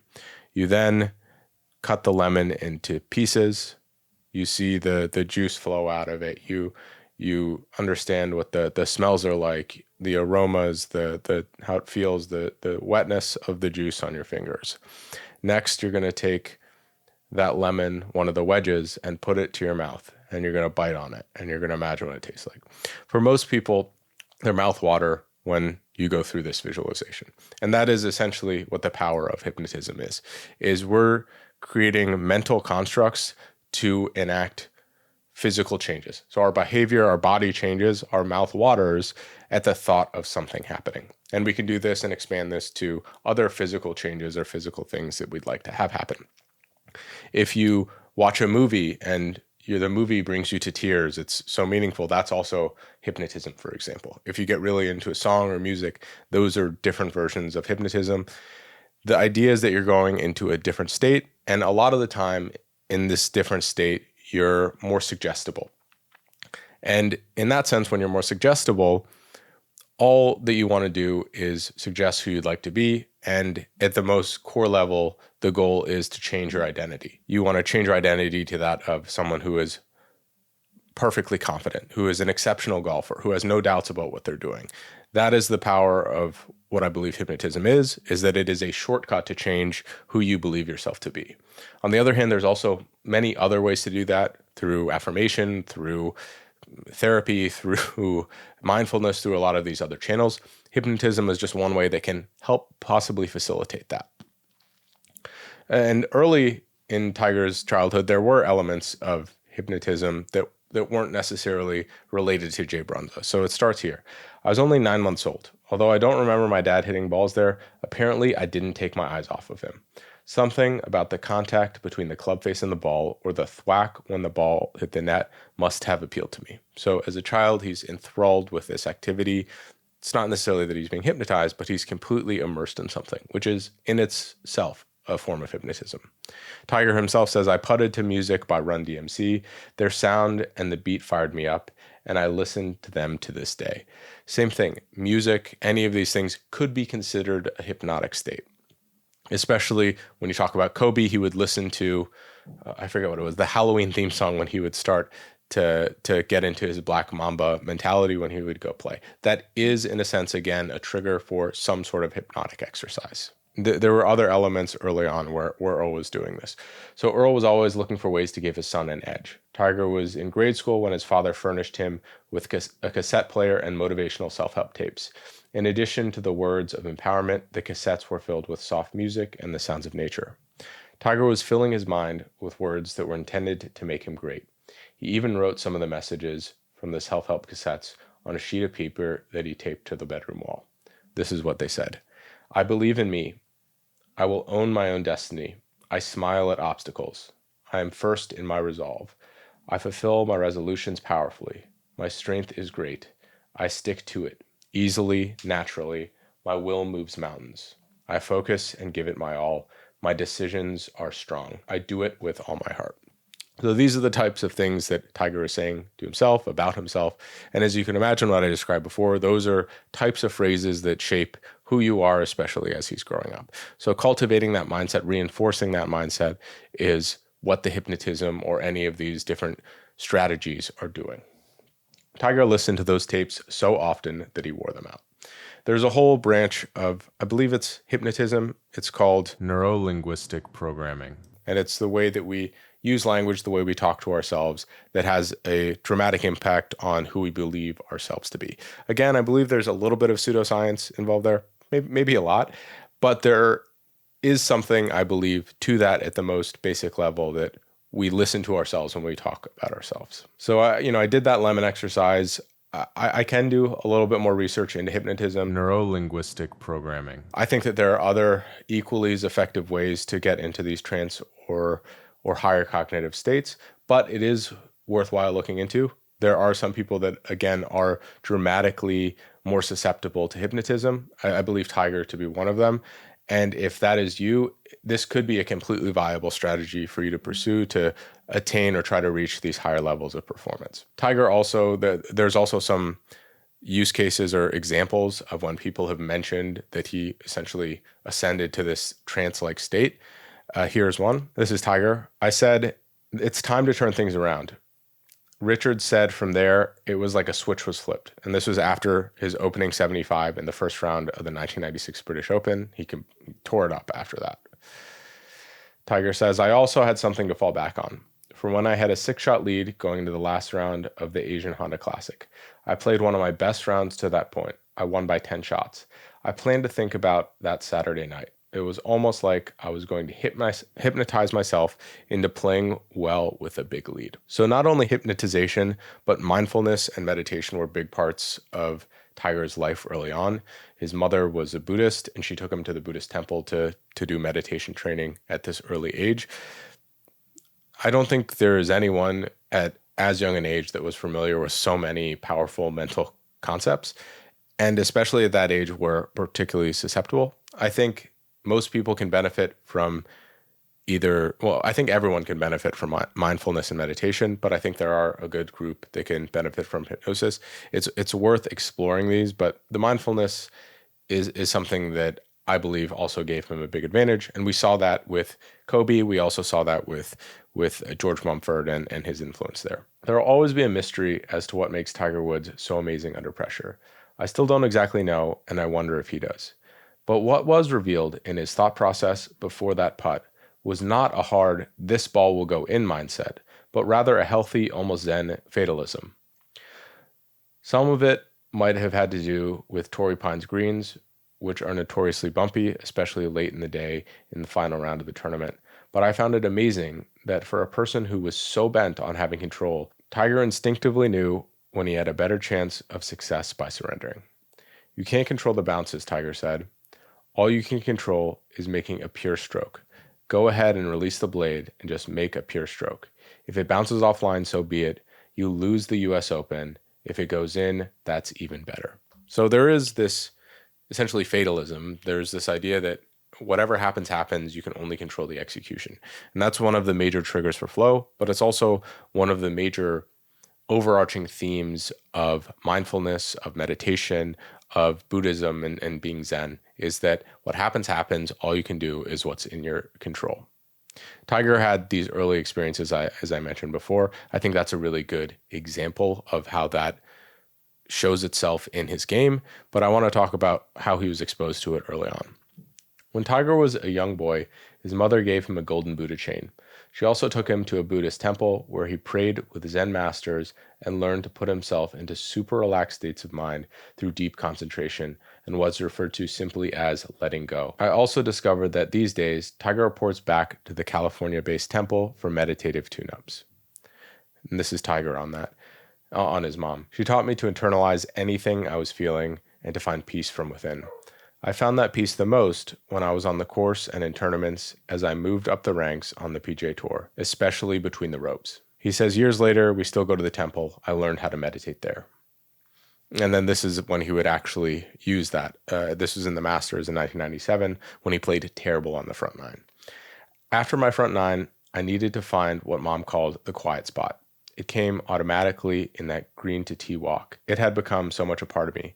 I did feel cold-blooded, as my dad put it. I could have come apart, but instead I felt in control." Then there's a couple different types of, this is one more anecdote about sort of the fatalism. So when you gain wisdom through calming the mind, as Tiger has, you learn how to alleviate pressure, not simply deal with it. You also learn not to expect anything good or bad. So most people believe that Tiger expected to win. He expected to win all these majors. He expected all these things. But Tiger was very much of the belief that if he practiced, all of these things would happen for him. He expected to win because his practice set him up to win. It wasn't that he expected to win because he was so great. He was expected to win because he had put himself in the best position to win every single week by his preparation, his mindset, his history. One particular type of meditation that he would do is called Shamanta meditation, and it's concerned specifically with focusing on a singular object and staying there. Object for Tiger might have been a golf ball. I'm going to try to do a little bit more research about that specific type of meditation and what it entails. I don't know how specifically that might have helped Tiger, but that meditation is pretty interesting to me. This mindfulness and meditation is now a common theme between the two athletes we've studied, Kobe Bryant and Tiger Woods. I would imagine that there are some pretty cool underlying implications of getting into flow states and zone states associated with meditation and the ability to let go. Another aspect of the mind is Earl Woods and what he calls his finishing school. So Tiger came to him and said he wanted to improve his mental toughness. There were some lapses in his mental toughness when he was a kid, and Earl essentially guaranteed that no one would have a tougher mind than Tiger Woods. So here's a little bit of Earl's philosophy on the mental side of golf. In golf, intimidation is purely a state of mind rather than a fear of bodily harm. If you buy into the fact that you can control your destiny, you never let a player impose his will on you or intimidate you. If you can get into your opponent's head and can throw him off his game, that might be the edge you need in a close game or match. And here's Tiger on the Earl Woods finishing school, what it meant to him and why he went to Earl. From early on, I wanted to make myself as tough-minded as possible. When I was about 11, I asked my dad to help me get there. As I was always so small and scrawny, I felt I needed the upper hand in other ways. The only way I could beat others as a junior, even inside my age group, where I might be up against kids a few years older, was to never make a mental mistake and to go out tough them. So I told my dad, okay, toughen me up. That was when he started what he called psychological warfare and prisoner of war techniques with me. I needed him to push me to the edge of not wanting to continue because I had to learn to block out any feeling of insecurity. We had a code word that I could use whenever I thought I couldn't take it anymore, but I never used the code word. I was never going to give in to what he was doing. If I wanted to handle the situations, then I could never give in to him. He helped me in ways that people thought were hurtful, but I wanted to feel the hurt so that I could overcome it with my golf. My dad taught me how to feel it, but not let it affect my game. My mom's Buddhist teachings helped me learn not to let insults get to me. She always advised me to turn the other cheek and to let my golf do the talking. The most important thing that I learned was that anyone could say whatever they wanted, but ultimately I had total control over how I reacted. I believe that the mindfulness as well as Earl Woods finishing school is what effectively made Tiger as mentally strong as he was. And as he says, a lot of people would say using prisoner of war techniques on an 11-year-old is probably not an ethical thing to do. But I believe the way that Earl structured this made it so that, one, Tiger had an out. Two, this was Tiger's idea to do this to begin with. So Tiger said, make me mentally strong as you can. And Earl said, I will do it with the tools that I have. So Earl learned a lot of these techniques in the military. Again, he was a Green Beret, but he also was an instructor. So one of the reasons why Earl was such a good teacher for Tiger is he actually was a teacher. He was doing a lot of military teaching at the time. And he was able to create this construct where, again, Tiger did have an out. This was not forced upon him. This was Tiger's idea. And I think that if you frame it that way, you can be pretty rough with your training, even your own training, as long as you know that there are constraints to it. It is, in a sense, a game because there's a finite time we're doing it. There is start criteria and stop criteria. Without that, this would have 100% been child abuse. But with those constraints in place, I view it a little bit differently. And this is Earl on the finishing school we just talked about Tiger's learning from it. My plan was to put Tiger through some rigorous training in mental toughness. But before we began, I thought it was necessary to establish some ground rules. If at any time he wanted the training to end, he would just mention the code word that we had, and the training would be over. Second, there were no other rules. Everything goes, and he could say nothing in response. So their code word was enough. I don't think that really matters, but obviously Tiger never said it. With Tiger, there was never any guesswork. I knew him and how much he could take, so I pulled every nasty, dirty, rambunctious, obnoxious trick on my son week after week after week. I dropped a bag of clubs at impact of the swing. I imitated Crow's voice while he was stroking a putt. I would say, "Don't hit it in the water." Those were the nice things I did. In other words, I played with his mind. And don't forget, he was not permitted to say a word. During finishing school, Tiger was exposed to every devious, diabolical, insidious trick that any future opponent could pull on him. And not once did he utter the code word. He later told me it was the most difficult experience of his whole life. At times, he got so angry with me he wanted to destroy his clubs. He never forgot that this was for his benefit alone. Later, I assured him that in his entire life, no opponent would be as mentally tough as he ever. So Tiger says that this is one of the hardest things he had to do. Is it better that he did it in this controlled environment coming from his dad, who obviously cares about his well-being, or he created this or learned this the hard way through, playing at clubs where he was the only mixed race kid or was an anomaly or any of these types of things? In my mind, this is an effective way that he toughed him up with these constraints that did and served the purpose that he was trying to achieve. Again, I won't say that if this was good or bad, or I don't think I would necessarily do this to my kids unless they specifically asked for it. But I don't view this as evil or as manipulative as a lot of people have viewed this in the past. I have to imagine that Earl did this by design, and I think that was very effective at reaching the outcomes they wanted.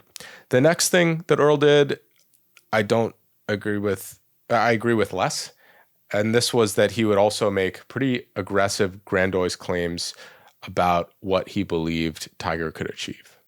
He was notorious for making outlandish statements, like the time he predicted in Sports Illustrated that his 20-year-old son would have more influence on the world than Nelson Mandela, Gandhi, or Buddha. He is the chosen one, Earl told the magazine. There was a lot of times when Earl did this. He spoke about the crazy things Tiger would achieve from a very young age. I think that's putting a ton of pressure on a kid. At the same time, by talking about things outside of golf, he is helping to instill a purpose in Tiger outside of just playing golf. So if Tiger believes that he is the ambassador for an entire race into a sport, if he believes he is a liberator, that purpose probably gives him more fire than the other athletes who just want to be good golfers. Tiger didn't necessarily buy into that as he grew up, but maybe as a child, that was something that gave him more teeth or something more compelling to really push forward. I believe that that's probably what Earl was trying to do by making these grand claims, is to help infuse Tiger with a mission that was greater than just himself or golf. But that is something that I think inevitably didn't hit home with Tiger himself. But still, Tiger, I think, framed this in a specific way that made it useful to him in some way. This is Tiger on a challenge. I was competitive, simple as that. If you challenged me, I wasn't going to back down. My mom knew that, Pop knew that, and that was why they weren't concerned after I shot 40 on the front nine of the first round. They believed in me and had always told me I could do things on the course that nobody else could do. I'm sure I internalized that self-belief. So if he hears his dad talking about how Tiger's going to do all this crazy, impressive stuff, some of that bleeds into Tiger's confidence. That's probably a good thing for him doing impossible stuff on the golf course at the very least. He definitely had a sense of mission, and you couldn't help but thinking it had something to do with belonging to a minority. No black player had come out and stuck as a regular on the PGA Tour since the late 1970s, and Tiger knew he was carrying a lot of hopes on his shoulders. Again, this is Tiger's relaying that purpose and turning that into performance. Skeptics thought Earl wasn't doing Tiger any favors by predicting Tiger's future importance to sports and society. But I didn't sense in Tiger the resentment and rebellion. He and Earl were clearly really close. Earl was Tiger's rock and his source of confidence. All of Earl's talking about these things, Tiger just internalized it. He made it part of who he is, and he didn't let it affect his success. I think it's very easy for someone in that situation to resent that and to push against that. But this is kudos to Tiger on the programming side, as he was receptive to the things that mattered, and he could ignore and shut off the things that could potentially hinder his career. Tiger also said it himself. I love mind games. They're part of the fun of golf. I have mine too. If Tiger is this presence that is bigger than golf, if he is someone that is meant to shake the world and do all these things, that has effect on all the other golfers there. Tiger would do little things like he'd hit one shorter off the tee, so he would attack the pin first and put the pressure on. Or he'd absolutely destroy a drive and tell his playing partner that he missed it and then walk away past their drive for them to think, oh, he whiffed it and that's how far he hit it. He would play all these little games himself. So with that being said, I think evaluating how we approach our mindset for sports is also important. What tools can we leverage, whether it's hypnosis, affirmation, mindfulness, any of these types of constructs. I'm going to try to cover over the course of this podcast most of the main mental strategies that I find interesting in depth. And hopefully I'll talk with quite a few experts on how to implement those and get the best results out of them. But we're seeing them in the flesh here, him using these strategies from an early age to create success. All right, the last section in the programmatic approach is focused on who came before Tiger. There was a lot of people that came before Tiger, and I think it's important to mention how he views them as well as the third-party impact that we see them having on Tiger. So the first thing is coaches. Tiger had quite a few coaches over the course of his career. So he had Duran, he had Anselmo, he had Butch Harmon, he had Hank Haney, he had Sean Foley, he had Chris Cuomo, and I believe a few other people down the road who consulted on his swing. Those coaches were a huge part of his life and helped him to progress over the course of his career. He was thirsty from knowledge from all of these people, and there's Rudy Duran is the first coach. And this is a little bit of an idea about why Earl found coaches to be important to him to begin with. Tiger had been working with Rudy Duran for 6 years when Earl decided it was time for a change. Tiger was getting taller, and Earl wanted a coach who could shape his swing to his physical growth. He set his sights on John Anselmo, the head pro at Meadowlark Golf. So Earl is wise enough to see when Tiger is outgrowing a coach. He's wise enough to see that he needed a coach to begin with. It would have been really easy for Earl to be his coach the whole time. There are plenty of other fathers on tour that do that, but Earl realized his limitations and saw the value of second-party opinions. Tiger also saw the value of learning from all these other coaches. He says, I love picking guys' brains, whether it's Hank or Butch or Led, which is David Ledbetter, or anybody. I love Bob Torrance, always got good stories and the golf swing from him. It's always nice to be able to pick someone's brain about the golf swing, and Hank Haney has always been that since college for me. And this is Tiger and Hank Haney, how they would talk about golf swings. We'd watch tournaments and analyze swings, usually commenting on particular moves that he liked. For example, the way VJ stayed tall and kept his body moving through the ball, or Steve Elkington's way of keeping the club on plane, or Hunter Mahan's turn away from the ball. Even guys with supposedly bad swings, he'd pick out the good thing that they did and the thing that made them good enough to play on tour. I remember once we were watching Alan Doyle in a Champions Tour event. Doyle's style was unorthodox, but he hit the ball straight and won a lot of tournaments. Tiger said, that club really stays low after impact a long time. So Tiger is not too proud to learn from other golfers, even if they're not as good from him. He gets to see and pick out things, and that's what makes him effective. Tiger had long admired Bill Walsh, so he's another coach that Tiger came to really admire. Bill Walsh was a football coach for the 49ers and had one of the most dominant coaching careers ever. I'll probably try to do a full series on him. But he and Tiger met up at Stanford. So Tiger had long admired Bill Walsh and his reputation as a genius coach, so he went to pay him a visit. Without an appointment, he greeted Walsh's secretary and entered the coach's office. Walsh was thrilled to see him. Walsh and Woods were both very private individuals with cerebral approaches to their respective sports. That day in Walsh's office, they instantly connected. They were both perfectionists with similar organizational qualities. Walsh was as interested in learning from Tiger as Tiger in learning from Walsh. So in my mind here, the greats recognize greats, but Tiger is able to find these people in his life that are able to give him this knowledge that he might not have necessarily had, especially going as far as looking at what a genius football coach does.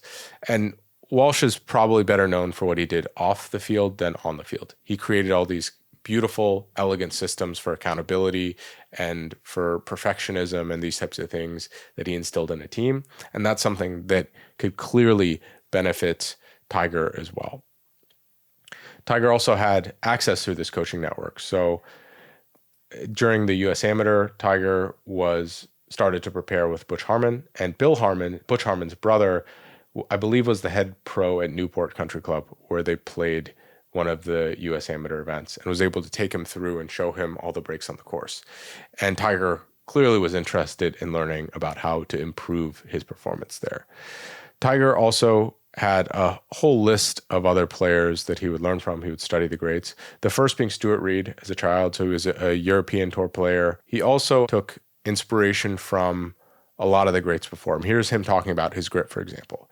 If you look at the long history of the game and its greatest players, most of them have held the club very similarly to the way I do. I'm glad I had them as models when I was young. That's how Jack Nicklaus, my idol, did it, and I copied him. It gives me the feeling that my hands can't separate during the swing. I'm in the minority, though. Most players prefer the overlapping grip with the little finger and the right hand placed riding in the notch formed by the left forefinger and middle finger.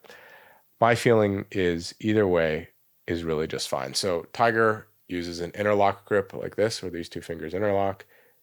Most professional golfers use an overlap, where this finger overlaps on the hand like that. But Tiger's idol when he was growing up, Jack Nicklaus, held it in an interlocking fashion. This is also pretty interesting to me. In choosing a particular player to model your swing after, take into consideration the player's height and build.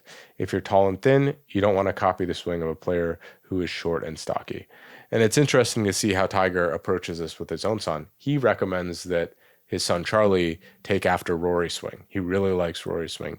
He says, don't swing it like that, swing it like Rory. I find that interesting. And then here's some specific players that Tiger really looked after. So the first is Charlie Sifford. So he was one of the first African-American players that had success on tour.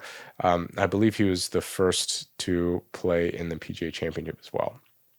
I had read his autobiography, Just Let Me Play, and I was horrified by what he had to endure. He told me what it was like. Despite the exclusion and the name-calling I had endured, I was grateful I didn't have to deal with the level of racism faced by Charlie and my father. What they had to live through must have required inner strength that was almost superhuman. So he's not just learning golf from these players, he's learning how to handle adversity, he's learning a lot of these other constructs. He learned a ton from Jack Nicklaus, as I mentioned with the grip before. Jack was his idol growing up. He compared himself to Jack constantly. And when we talk about his goals in the mindset section, we'll see just how much Jack influenced his career. I studied how he played the course, and I took his views into account when I thought of how I would play it. And this is him on winning the Masters. Another thing I learned from studying Jack was that it was never a good idea to complain about the course. It used to be said that Jack, while sitting in the locker room during a major, heard one player after another complaining and moping about the course. He said to himself, I'll check that guy off the list of possible winners, and that guy, and that guy. He knew there was no point in teeing it up if you complained. The course wasn't going to change for you. You had to change for it. A bad attitude towards the course gets you nowhere. You might as well not play, but an attitude where you accept the challenge can put you ahead of players on the field who don't. So again, another thing that he's taking away that is a lesson that isn't directly related to golf. It's related to the mindset and the mentality. Jack's words also had a lot of influence on Tiger.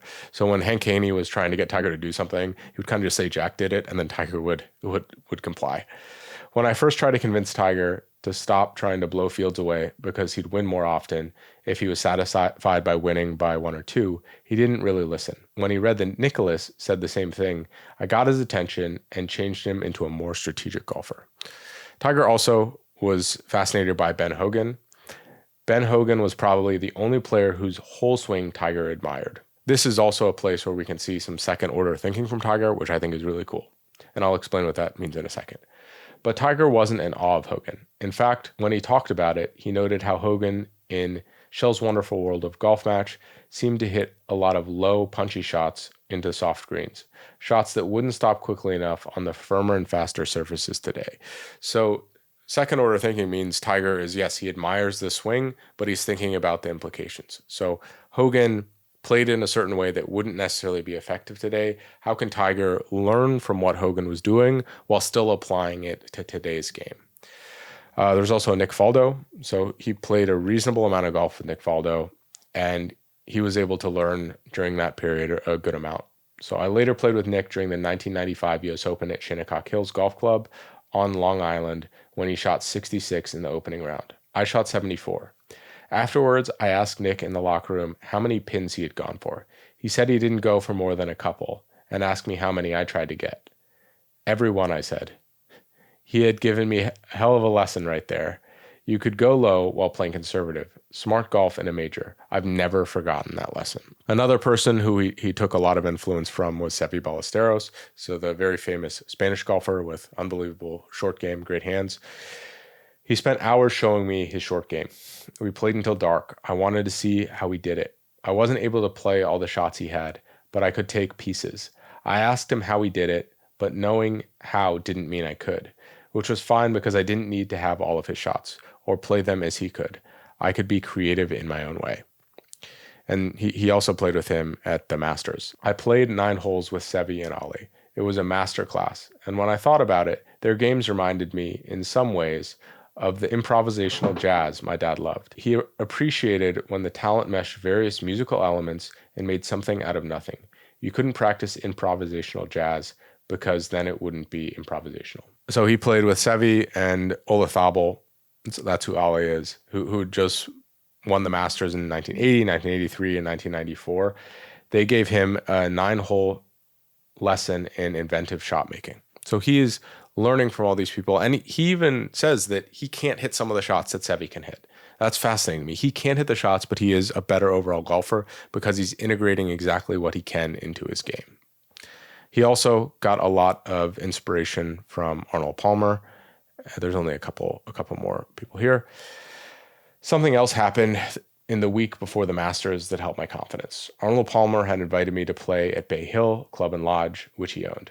I admired Arnold for years, especially his attacking, go-for-broke attitude and the way he managed to not only cope with the attention his game and friendly nature brought him, but to welcome it. I sought him out for advice on these matters, and he was always willing to sit down and talk with me.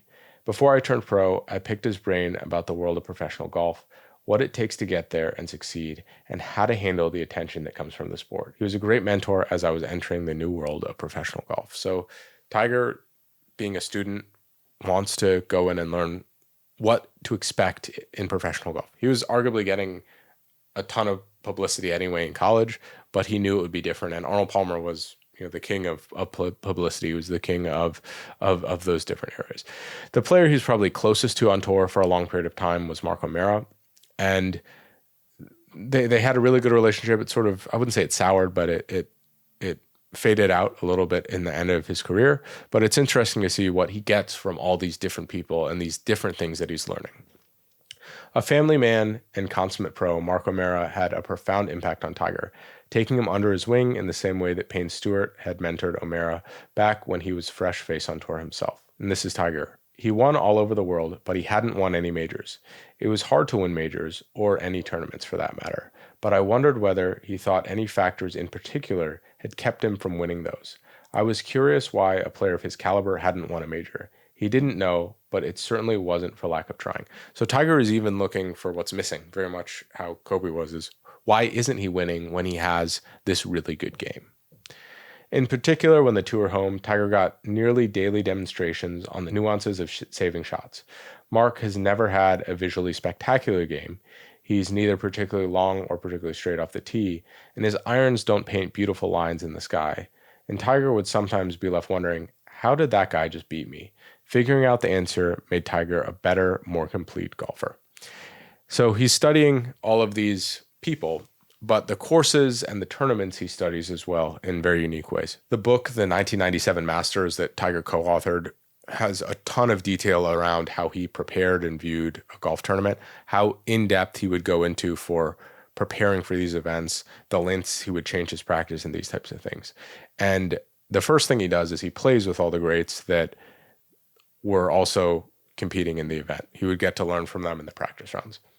I wanted to learn from the best, from former Masters winners. That was why I made sure to play practice rounds at Augusta with Seve and Ale, and with other winners such as Nicholas Palmer, Raymond Floyd, and Fred Couples. I wrote to Arnold Palmer well in advance of the Masters to ask if he would play a practice round with me. He agreed to do it on Wednesday morning, and in the end, I played with Arnold and Jack then. Jack and I had never played together, so now I was going to tee it up with Jack, who had won 6 Masters, and Arnold, who had won 4. I had learned from the Masters champions I played practice rounds with in '95, and now I was sure I'd learn more. The learning curve was pretty steep.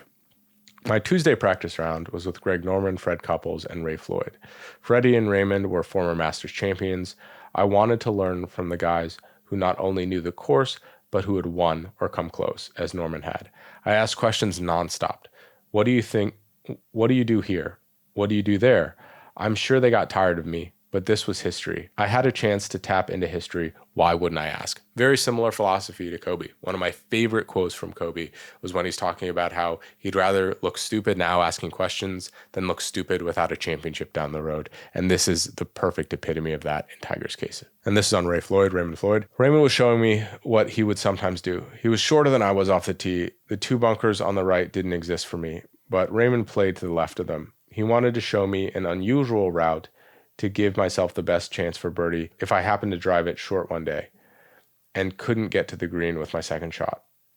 Raymond said, just hit it over to the right or hit it into those people or hit it into 3 in front of the tee and then pitch it back up. So Tiger is learning these new approaches, and in golf, the more information you have to make a game plan, if you hit a shot that you accidentally did, he might thin a drive and end up short.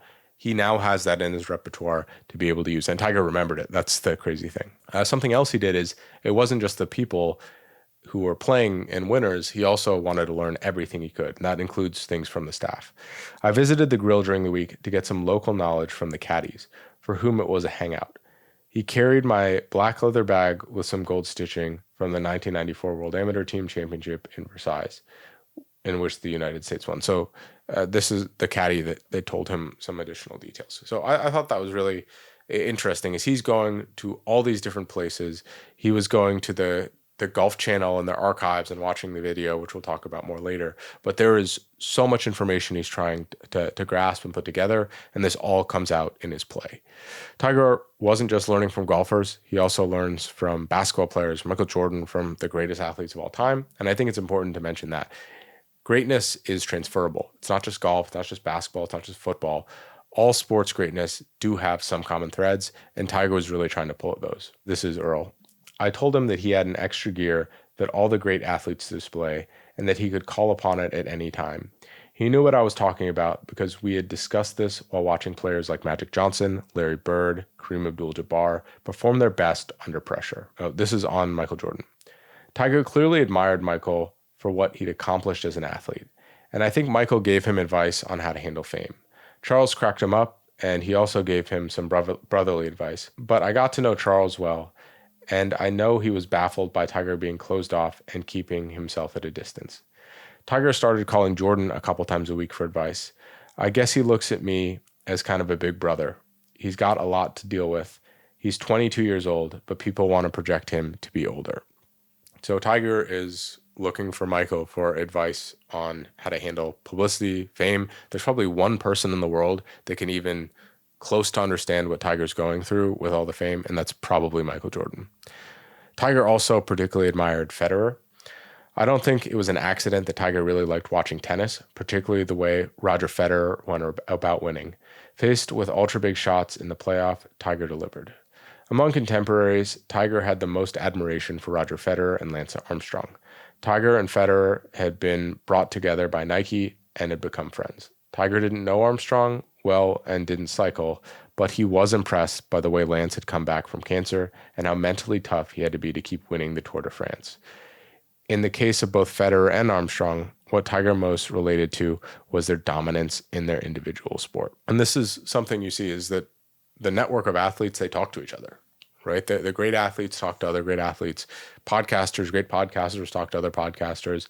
Find how to get into that network, and that will transform your learning as well. Tiger needed to work out near his house. He hired a new trainer, a chiropractor and physical therapist named Mark Lindsay, who is renowned for his post-operative work with elite athletes such as Alex Rodriguez and sprinter Donovan Bailey. Mark specialized in the same kind of soft tissue manipulation that Keith is an expert in. So we see A-Rod here. We also saw A-Rod and his connection with the orthokine surgery to Kobe Bryant. There's a lot of connections between these athletes. A lot of them see the same people. How do you loop into that network? I'm trying to figure that out. I'm trying to get better healthcare. The last area I wanted to touch on is that Tiger would write people off. So yes, there were people that he would listen to advice from, but there were certain triggers that he had that essentially meant that you were not in his league. And that criteria probably acted as an effective filtering criteria for the information that he took in. This is a very unique example of that. Once at Isleworth, another tour player, Grant Waite, approached Tiger on the range and introduced him to a motocross champion, James Stewart.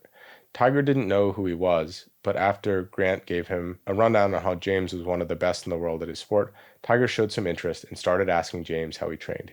Tiger listened and then asked what he ate before competition. James said, "Oh, nothing special, a Coke and a Snickers."